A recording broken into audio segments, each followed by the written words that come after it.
हर साल एनटीए नए क्वेश्चंस लेके आता है, लेकिन सोर्स वही है, दैट इज़ एनसीईआरटी। फ़र्क सिर्फ इतना है कि क्वेश्चन किस लाइन से पूछे जाते हैं, किस वर्ड से पूछे जाते हैं, आज हम यही देखेंगे। क्या आपको पता है कि फर्स्ट एनसीईआरटी की 2 लाइन में ही कुछ वर्ड्स छुपे हैं। फर्स्ट है ग्लूकोज, उसके बाद वर्ड है दैट इज़ आपका फैटी एसिड। यहाँ पर वर्ड दिया गया है फैटी एसिड, एंड एक और वर्ड है दैट इज़ अमाइनो एसिड। अब ये वर्ड क्या है, इसी में आपको एनटीए फंसाता है हमेशा। यहाँ पर पढ़िए कि oxygen is utilise by the organism to indirectly break down. Indirectly, इस वर्ड पे फोकस कीजिएगा। Indirectly break down simple molecule like glucose, amino acid and fatty acid. अब ये क्या होता है, यहाँ पर देखिए कि जब हम इनडायरेक्ट वे में ऑक्सीजन का यूज़ कर रहे हैं ग्लूकोज को ब्रेक डाउन करने के लिए। अब ग्लूकोज क्या है, C6H12O6, ये रहा ग्लूकोज। इमेजिन करो कि जब आप फूड कंज्यूम कर रहे हो तो आपकी बॉडी में ग्लूकोज बन गया है। अब उसी ग्लूकोज का यूज़ करके आपकी बॉडी क्या बना रही है, एटीपी बना रही है। यानी कि फर्स्ट टाइम जो आपकी बॉडी एनर्जी बना रही है वो किसकी हेल्प से बना रही है, वो बना रही है ग्लूकोज की हेल्प से। बट अगर आपकी मम्मी जैसे फास्ट रखती है, ठीक है, अब फास्ट रखती है तो मम्मी की बॉडी में तो ये ग्लूकोज ख़त्म हो गया है, तो फिर मम्मी की बॉडी के पास एनर्जी कहाँ से आएगी, वो एनर्जी आती है बेटा फैटी एसिड से। अब आप समझिए कि वर्ड्स के साथ कितने अच्छे से खेला जाता है। सबसे पहले आपकी बॉडी में किया जाता है ग्लूकोज, ग्लूकोज के बाद यूज़ किया जाता है फैटी एसिड, और अगर फैटी एसिड भी ख़त्म हो जाए तो यूज़ किए जाते हैं अमाइनो एसिड। यानी कि आपकी मम्मी अगर फास्ट रख रही है तो फास्ट के टाइम पे फर्स्ट यूज़ किया जाएगा ग्लूकोज का, ग्लूकोज के बाद यूज़ किया जाएगा फैटी एसिड, एंड लास्ट में यूज़ किया जाएगा अमाइनो एसिड। ठीक है, क्या आपको इतने क्लियर है। अब चलिए देखते हैं कि ये इनडायरेक्ट वे का मतलब क्या है। जैसे कि आप जब ग्लूकोज कंज्यूम कर रहे हो, यहाँ देखिए आपने ग्लूकोज को कंज्यूम किया है, किसकी प्रेजेंस में किया है, ये किया है आपने O2 के प्रेजेंस में। बट ये O2 कैसे आया, ये आया इनडायरेक्ट वे से, इनडायरेक्टली। ठीक है, अब अगर ग्लूकोज यूज़ किया जा रहा है, ग्लूकोज का ब्रेक डाउन किया जा रहा है, तो कुछ ना कुछ चीज़ें फॉर्म होंगी, दैट इज़ एटीपी फॉर्मेशन होगा, और एटीपी फॉर्मेशन के साथ ही कार्बन डाइऑक्साइड का ही फॉर्मेशन होगा। अब जैसे कि ये ग्लूकोज यहाँ पर यूज़ किया जाएगा एटीपी बनाने के लिए एंड कार्बन डाइऑक्साइड प्रोडक्शन के लिए, तो ग्लूकोज ख़त्म हो गया, ये ग्लूकोज ख़त्म हो गया, तो अब क्या यूज़ किया जाएगा, अब यूज़ किया जाएगा बेटा, यहाँ मैं लिख देती हूँ, अब यूज़ किया जाएगा फैटी एसिड, फैटी एसिड, और फैटी एसिड भी ख़त्म हो जाता है तो यूज़ किया जाएगा अमाइनो एसिड। क्या आपको ये सिर्फ 2 लाइन क्लियर हुई है। देखिए यहाँ पर सिर्फ 2 लाइन के बारे में बताया है कि ये जो ऑक्सीजन है ये इनडायरेक्टली ब्रेक किया जा रहा है सिंपल मॉलिक्यूल्स किसकी प्रेजेंस में, यानी कि ग्लूकोज है, अमाइनो एसिड है एंड फैटी एसिड, यानी कि ये तीनों की तीनों चीज़ों को यूज़ किया जा रहा है वन बाय वन। नेक्स्ट इस पे चलते हैं हम कि यहाँ पर दिया गया है to derived energy to perform various activity. अब ये यूज़ किया जा रहा है ग्लूकोज किस काम के लिए, वेरियस एक्टिविटीज़ फुलफिल करने के लिए। Next, carbon dioxide which is harmful is also release during, यहाँ देखिए कार्बन डाइऑक्साइड क्या हो रहा है, ये रिलीज़ किया जा रहा है बाय दी कैटाबॉलिक रिएक्शन। अब कैटाबॉलिक रिएक्शन क्या होती है, कैटाबॉलिक रिएक्शन का मतलब होता है, ऐसे याद रखिए कैटाबॉलिक लिखा है तो कैटाबॉलिक मतलब कट करना। ठीक है, यहाँ पर लिख देती हूँ मैं कैटाबॉलिक। अब कैटाबॉलिक मतलब ऐसे याद रखिएगा कि ये कुछ ना कुछ चीज़ें कट हो रही, यानी कि क्या कट हो रहा है, ग्लूकोज को कट किया जा रहा है। आपको ये इक्वेशन पता होगी कि जब भी आप फूड कंज्यूम कर रहे हो वो फूड सबसे पहले कहाँ जा रहा है, साइटोप्लाज्म में जा रहा है, साइटोप्लाज्म में जाने के बाद क्या हो रहा है, पायरुविक एसिड में कन्वर्जन हो रहा है, वही पायरुविक एसिड जब माइटोकॉन्ड्रिया में जाता है तो क्रेब्स साइकिल चलती है, ईटीसी साइकिल चलती है और एनर्जी फॉर्म होती है। यानी कि पार्टिकल्स को कट किया जा रहा है, दैट इज़ कौन सी प्रोसेस कहलाती है, ये catabolic process. Next, catabolic process होने के बाद यहाँ पर देखिए it is therefore evident of oxygen has to be continuously provided to the cell and carbon dioxide produce by the cell have to be released out. अब ये क्या है, इसका मतलब है कि जैसे मैं यहाँ पर एक छोटी सी डायग्राम ड्रॉ कर देती हूँ कि ये रहा एक कोई बच्चा, ठीक है, और ये है उसकी जॉ लाइन, तो यहाँ पर ना 2 पाइप्स हैं। अब ये पाइप के बारे में मैंने न्यूट्रिशन में पढ़ाया है और ऑलरेडी मैंने डिटेल वीडियो बनाई है, ठीक है। तो यहाँ से जैसे ही ये नॉस्ट्रल रीजन है, नॉस्ट्रल रीजन फिर नेज़ल चेम्बर, नेज़ल चेम्बर से जैसे ही इनहेल कर रहे हैं, इनहेल करने के बाद ये जो एयर है, ये ऑक्सीजन ये पर्टिकुलर चेम्बर में जाएगा, दैट इज़ नोन एज, ये कौन सा पाइप कहलाएगा, ये है बेटा आपका विंड पाइप, ठीक है। और विंड पाइप में फूड क्यों एंटर नहीं करता, ये भी मैं आपको ऑलरेडी बता चुकी हूँ।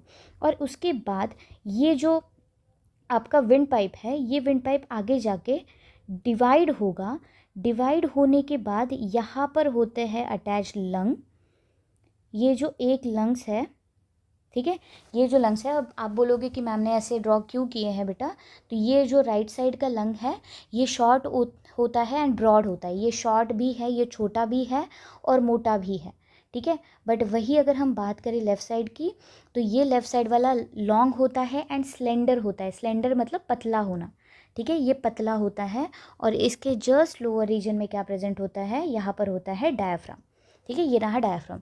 यानी कि अब फोकस करो कि जैसे ही इनहेल हुआ, इनहेल करने के बाद एक कॉमन पैसेज में आया, दैट इज़ नोन एज, ये रीजन को क्या बोला जाता है, फेरिंग्स रीजन। फेरिंग्स रीजन से गैस आई लैरिंग्स में, लैरिंग्स से आई ट्रैकिया में, ट्रैकिया से ब्रोंकी, ब्रोंकी से वो गैस गई ब्रोंकियोल्स, और ब्रोंकियोल्स में जाने के बाद ये जो गैस है ये कहाँ गई, ये एल्वेलाई में गई, जो कि मैं ऑलरेडी पढ़ा चुकी हूँ आपको कि आप मिलीनियर हो, बट किसके मामले में आप मिलीनियर हो, दैट इज़ एल्वेलाई के मामले में।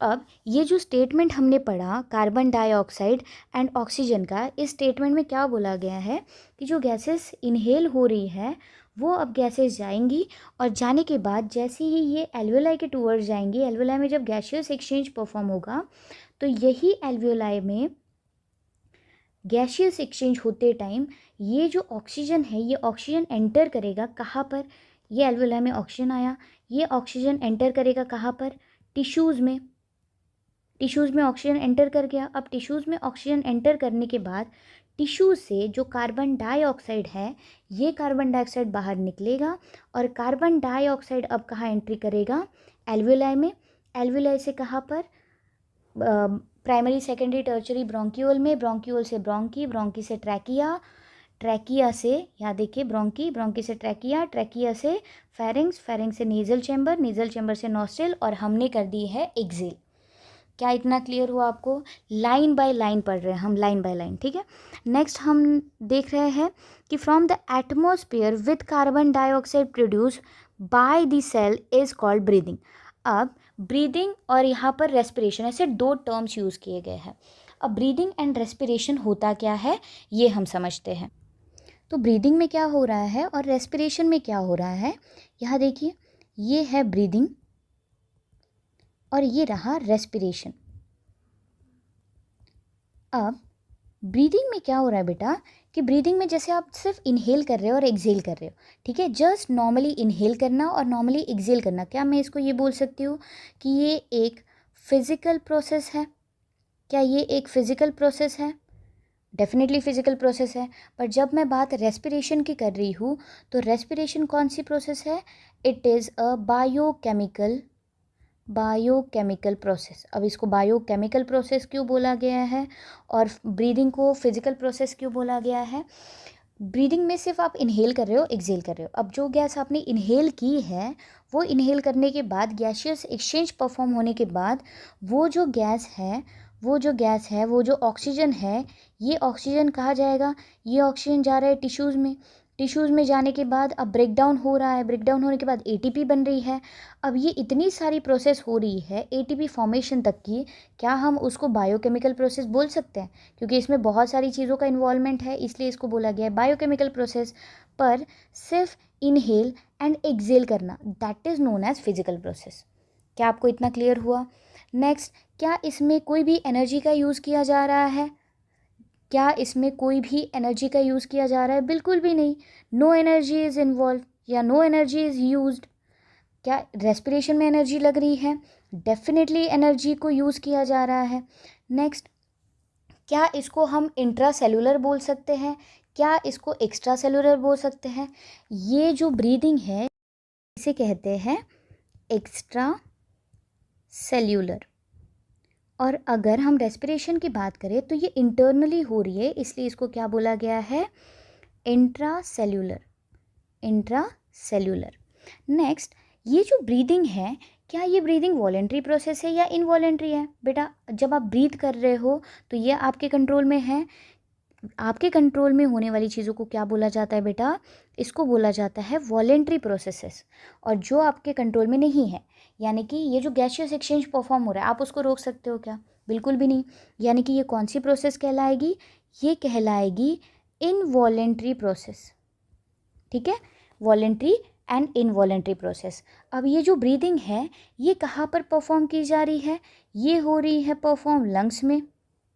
बट जब मैं बात करूँ रेस्पिरेशन की, तो ये रेस्पिरेशन प्रोसेस कहाँ पर परफॉर्म की जा रही है बेटा, ये परफॉर्म की जा रही है सेल्स में।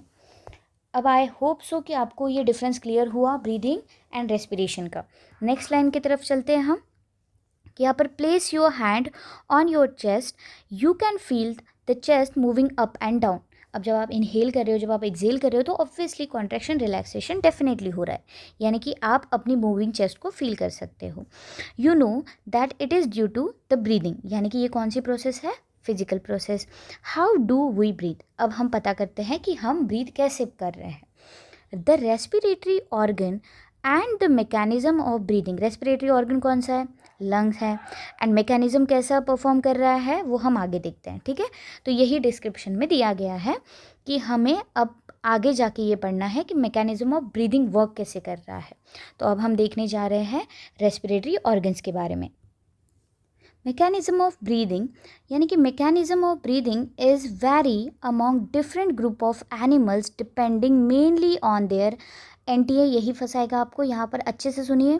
हैबिटेट, लेवल ऑफ ऑर्गेनाइजेशन, ये दो जो चीज़ें हैं उसी के ऊपर मेनली ग्रुप्स डिपेंडेंसी शो कर रहे हैं। चलिए यहाँ देखिए कि ये मैं यहाँ लिख रही हूँ कि ये जो मैकेनिज़्म है, मैकेनिज़्म ऑफ ब्रीदिंग किसके ऊपर डिपेंडेंसी शो कर रहे हैं, डिपेंड्स ऑन, किन चीज़ों के ऊपर डिपेंड हो रहा होगा ये। चलिए मैं पेन चेंज कर लेती हूँ। Okay, there is no colours, so ठीक है। ओके, यहाँ देखिए, सो यहाँ पर दो टर्म्स हैं। ठीक है, एक टर्म है दैट इज़ आपका कौन सा, level of organisation, level of organization, and there is one more that is habitat, habitat। अब ये जो लेवल ऑफ ऑर्गेनाइजेशन है बेटा, ये भी, इसके ऊपर भी कुछ कुछ चीज़ें डिपेंडेंसी शो कर रही है। अब कौन कौन सी चीज़ें होगी, यहाँ देखिए, एक हो सकता है सेल्यूलर, एक हो सकता है टिश्यू लेवल, ये एक हो सकता है ऑर्गन, या फिर क्या हम इसको ये बोल सकते हैं कि ऑर्गन सिस्टम, ऑर्गन सिस्टम। और अगर हैबिटेट की बात करें तो हैबिटेट में क्या आएगा, सिर्फ लैंड और वाटर, दो टर्म्स आएंगे, लैंड और वाटर। तो आगे वाली लाइन देखते हैं कि यहाँ पर क्या दिया गया है, लोअर इनवर्टिब्रेट लाइक स्पॉन्जेस, ये अब एनिमल किंगडम का पार्ट है। Sponges, coelenterate, flatworm etcetera exchange O2 with CO2 bye simple diffusion. अब डिफ्यूजन क्या होता है कि जो एकदम पतली सी मेम्ब्रेन होती है, ये पतली सी मेम्ब्रेन के थ्रू हायर कॉन्सेंट्रेशन वाली गैस लोअर कॉन्सेंट्रेशन के टूवर्ड्स ट्रैवल करे, वो भी परमिएबल मेम्ब्रेन के through, that is known as diffusion. Over there entire body surface, entire body surface के थ्रू भी हो रहा है।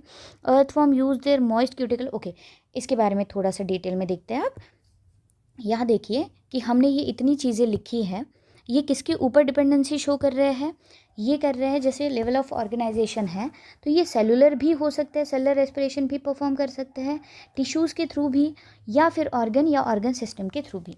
अब यहाँ पर पॉइंट है कि रेस्पिरेटरी सिस्टम स्टार्ट कहाँ हुई है। अब ये चैप्टर में आपको नहीं दिखेगा, ये आपको एनिमल किंगडम पढ़ना पड़ेगा। और NCERT NTA जो है वो दोनों के दोनों मिल के आपको ये छुपा के रखते हैं कि आपको पता ही ना चले कि क्वेश्चन निकालने कहाँ से है और एग्जैक्टली कौन सा टॉपिक किससे कोरिलेट करना है। यानी कि यहाँ पर मैं लिखती हूँ कि रेस्पिरेटरी सिस्टम स्टार्ट्स फ्रॉम, किससे स्टार्ट हो रही है बेटा, ये स्टार्ट हो रही है, याद रखो ये स्टार्ट हो रही है आर्थ्रोपोडा से, ये स्टार्ट हो रही है आर्थ्रोपोडा से, आपको इसको याद रखना है। ठीक है, आर्थ्रोपोडा मतलब जॉइंटेड लेग वाले एनिमल। नेक्स्ट, आर्थ्रोपोडा होने के बाद यहाँ पर कुछ चीज़ें मेंशन की गई है कि जैसे स्पॉन्जेस के बारे में बोला गया है, सिलेंट्रेट के बारे में बोला गया है, तो उसके बारे में भी लिख देते हैं। चलिए, तो जो एनिमल किंगडम स्टार्ट हो रहा है वो स्टार्ट होता है पॉरीफेरा से। ये जो पॉरीफेरा है, ये पॉरीफेरा से लेके कौन से ऑर्गेनिज्म तक, एस्केलमेंथिस तक। ठीक है, एस्केलमेंथिस तक ये जो रेस्पिरेशन परफॉर्म हो रहा है, ये कैसे परफॉर्म हो रहा है, यानी कि आपको ये पता होगा कि पॉरीफेरा से लेके एस्केलमेंथिस तक इनकी बॉडी डेवलप हुई ही नहीं है। अब बॉडी डेवलप नहीं है तो ये इनके पास रेस्पिरेटरी ऑर्गन्स होंगे क्या, रेस्पिरेटरी सिस्टम होगी क्या, बिल्कुल भी नहीं। यानी कि ये कैसे रेस्पायर करेंगे, ये रेस्पायर करेंगे direct from the body surface, from the body surface, यानी कि बॉडी सरफेस के थ्रू ही ये रेस्पिरेशन परफॉर्म करेंगे, क्योंकि इनके पास कोई भी वेल डेवलप्ड रेस्पिरेटरी सिस्टम अभी भी नहीं है इनके पास। और लास्ट हम देखते हैं कि ये जो एनालिड्स है, इसके बाद वाला एनालिडा ग्रुप, ये एनालिडा ग्रुप कैसे रेस्पिरेशन परफॉर्म कर रहा है। यहाँ देखिए, ये एनालिड्स के बारे में यहाँ पर मेंशन किया गया है, यानी कि moist cuticle insect have a network of tubes, tracheal tubes and transport atmospheric air with in the body, ये भी बोला गया है। Okay, with in the body, अब यहाँ पर मेंशन है विद इन द बॉडी, यानी कि ये जो एनालिड्स है, ये एनालिड्स में कौन आता है बेटा, ये आप याद रखो, यहाँ पर आते हैं अर्थवॉर्म्स। ठीक है, अर्थवॉर्म्स आते हैं। अब ये जो अर्थवॉर्म है, ये किस तरीके का रेस्पिरेटरी सिस्टम यूज़ करते हैं, रेस्पिरेटरी ऑर्गन यूज़ करते हैं, ये यूज़ करते हैं बेटा। ओके, यहाँ पर लिखती हूँ, थोड़ा पेन का कलर चेंज कर लेते हैं हम। ये यूज़ करते हैं, ओके, ये यूज़ करते हैं अपने मॉइस्ट क्यूटिकल्स को, मॉइस्ट वैस्कुलर स्किन या फिर क्यूटिकल को। अब ये क्यूटिकल का यूज़ कर रहे हैं, तो इनके रेस्पिरेटरी ऑर्गन को क्या बोलेंगे हम, ये बोलेंगे हम क्यूटेनियस रेस्पिरेशन। क्यूटेनियस, ऐसे क्यूट क्यूट सी स्किन देख पा रहे हो आप, क्यूट क्यूट सी स्किन है, यानी कि क्या होगा, ये कहलाएगा क्यूटेनियस रेस्पिरेशन। क्या इतना क्लियर है आपको? ओके, इसके बाद यहाँ पर जितनी भी चीज़ें यहाँ पर मेंशन की गई है कि गिल्स यूज़ किया गया है, वैस्कुलराइज्ड बैग यूज़ की गई है, उसके बाद पल्मोनरी रेस्पिरेशन क्या होता है, उसके बाद terrestrial form of gaseous exchange, और रेप्टाइल्स क्या यूज़ कर रहे हैं, बर्ड्स, मैमल्स, सब कुछ यहाँ पर लिख दे रही हूँ। ठीक है, ओके, यहाँ देखिए, ये रहा आर्थ्रोपोड्स, आर्थ्रोपोडा। ये जो आर्थ्रोपोडा है, इनमें इंसेक्ट्स आते हैं। अब ये जो इंसेक्ट्स है, ये इंसेक्ट्स क्या यूज़ कर रहे हैं। नेक्स्ट, ये जो मॉल्यूस्का है, ये मॉल्यूस्का क्या यूज़ कर रही है रेस्पिरेशन परफॉर्म करने के लिए। अब ये लोग यूज़ करते हैं, ये जो ऑर्गेनिज्म है, ये ऑर्गेनिज्म यूज़ करते हैं बेटा tracheal tubes, okay, tracheal tubes and ये मॉल्यूस्का जो है, ये मॉल्यूस्का यूज़ करते हैं गिल्स, यानी कि इन गिल्स को जब यूज़ कर रहे हैं तो इनको बोला जाता है ब्रांचियल रेस्पिरेशन। ये है ट्रैकियल रेस्पिरेशन, ये है ब्रांचियल रेस्पिरेशन। ठीक है, अब यहाँ देखिए, मैं यहाँ लिखने जा रही हूँ वर्टिब्रेट के बारे में, वर्टिब्रेट। अब ये जो वर्टिब्रेट है, वर्टिब्रेट में 4 कैटेगरीज डिवाइड होती है। कौन सी कैटेगरीज आएंगी, एक आता है birds, amphibians, reptiles and fishes, तो यहाँ लिख देते हैं हम फिशेस के बारे में। एक रहा एम्फीबियन, एक है रेप्टाइल और एक है, ओके बर्ड्स बच गए ना, तो यहाँ इन दोनों को कॉमनली लिख देते हैं, बर्ड्स एंड मैमल्स। अब यहाँ देखिए कि ये जो फिशेस है, ये फिशेस किस चीज़ का यूज़ कर रहे हैं रेस्पिरेशन परफॉर्म करते टाइम। यानी कि ये जो फिशेस है, ये फिशेस यूज़ करेंगे गिल्स का, ठीक है। यानी कि इसको क्या बोलेंगे हम, इसको बोलेंगे हम ब्रोंकियल रेस्पिरेशन। अब ये जो एम्फीबियंस है, ये लैंड में भी रहते हैं और वाटर में भी रहते हैं, यानी कि स्किन का यूज़ करते हैं, ये यूज़ करते हैं स्किन।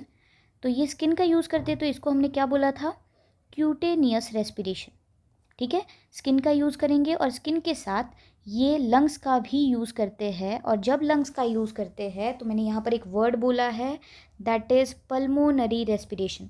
यहाँ पर फोकस कीजिए ये वर्ड के ऊपर, दैट इज़ पल्मोनरी रेस्पिरेशन।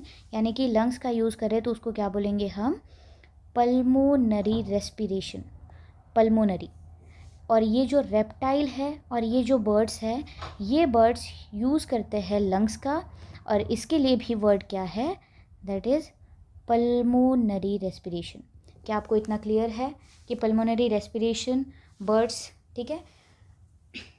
और एक टर्म है जो आपको इस चैप्टर में देखने को नहीं मिलेगी, बट PYQs में पूछी गई है।